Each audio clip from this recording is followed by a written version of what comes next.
und dem philosophischen Denken ganz klar. Men who live without religion is called a communist. Menschen ohne Religion werden im Westen oftmals den Kommunisten gleichgesetzt. Andere dagegen, die nach religiösen Geboten leben, werden als verrückt bezeichnet. Wie denken Sie darüber? Diese Aussagen, wer ohne Religion lebt, ist Kommunist, und wer mit Religion lebt, ist verrückt, sind gleichsam Vorwürfe, die gemacht werden und die man aber, glaube ich, beseitigen kann, wenn man verlangt, zu überlegen, was hier Religion heißt. Wenn Religion bedeutet, wie das Wort sagt, Rückbindung an Mächte und Kräfte und Gesetze, die das menschliche Vermögen übersteigen, dann kann man sogar von einer atheistischen Religion sprechen, nämlich vom Buddhismus, der keinen Gott kennt und trotzdem eine Religion, eine Bindung in sich enthält.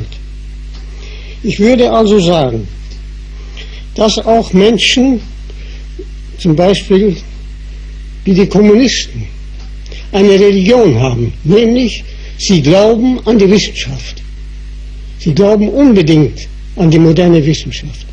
Und diese unbedingte Glaube, das heißt das Vertrauen auf die Sicherheit der Ergebnisse der Wissenschaften, ist ein Glaube und ist in gewissem Sinne etwas, was über den einzelnen Menschen hinausgeht und ist also eine Religion. Und ich würde sagen, kein Mensch ist ohne Religion und jeder Mensch ist in gewisser Weise über sich hinaus, das heißt verrückt. Should we abolish religion and Sollte man philosophy Religion und Philosophie abschaffen, weil sie trotz ihres vieltausendjährigen Bestehens niemals so auf das menschliche Leben einwirken konnten, wie sie es beanspruchten, und weil zudem Religion und Philosophie einander widerstreiten? Man darf und kann das Denken und das Glauben nicht abschaffen, weil sie in einer langen Geschichte nicht das erreicht haben, was sie anstreben. Und man kann deshalb dieses Denken und das Glauben nicht abschaffen, weil das Wesen des Menschen endlich ist. Weil der Mensch seinem Wesen nach immer zu neuen Versuchen genötigt ist. Und gerade in der jetzigen Zeit würde ich meinen, indem ich auf die erste Frage zurückgehe, dass die Besinnung darauf, was und wer der Mensch sei, nötig ist, heute, wo die Gefahr besteht, dass der Mensch ganz der Technik ausgeliefert wird und eines Tages zu einer gesteuerten Maschine gemacht wird. Sie haben noch eine andere Bemerkung, wo Sie auf Ihr eigenes Land Bezug nehmen und sagen, dass Ihr Land und Ihr Volk zu den unterentwickelten Völkern gehören. Wenn man von unterentwickelt spricht, muss man immer fragen, welches Ziel ist gedacht für die Entwicklung? Nach der heutigen Auffassung der europäischen und amerikanischen bedeutet Entwicklung, das heißt zunächst zu einer modernen technischen Welt. Von diesem Gesichtspunkt aus würde ich sagen, dass Ihr Land aufgrund seiner alten und ständigen Überlieferung hochentwickelt ist, demgegenüber die Amerikaner mit ihrer Technik und ihren Atombomben unterentwickelt sind. What will be the way to harmonize the people? Gibt es einen Weg, die Menschen zur Eintracht zu bringen? Und könnte man diesen Weg übertragen auf eine konkrete Weltsituation, wie zum Beispiel in Ost- und West-Berlin?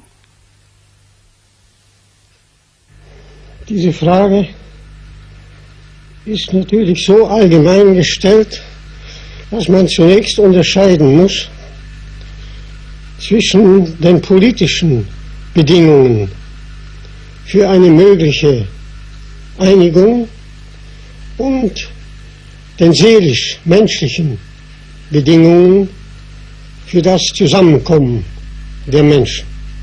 Für beide Bedingungen würde ich sagen, dass aufgrund unserer ganzen geschichtlichen Lage und aufgrund der Zersplitterung der Menschen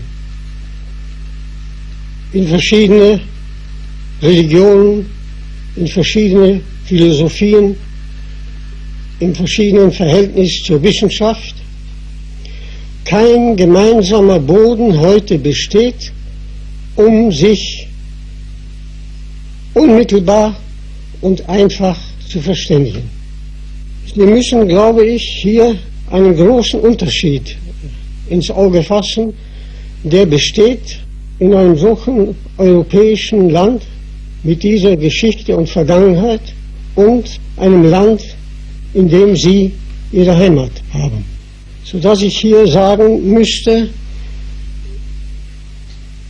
wenn überhaupt hier in absehbarer Zeit eine mögliche Verständigung sich vorbereitet, dann kann sie nur geschehen, mal von den politischen Bedingungen abgesehen, durch eine Selbstbesinnung der Menschen auf allen Seiten. Aber diese Selbstbesinnung ist eben, wie ich schon bei den anderen Fragen erwähnte, dadurch erschwert, dass wir heute nicht nur in Deutschland, sondern in Europa überhaupt kein eindeutiges, gemeinsames, einfaches Verhältnis zur Wirklichkeit und zu uns selbst haben. Das ist der große Mangel, in der westlichen Welt steht und ist mit ein Grund der Verwirrung der Meinungen in den verschiedenen Bereichen.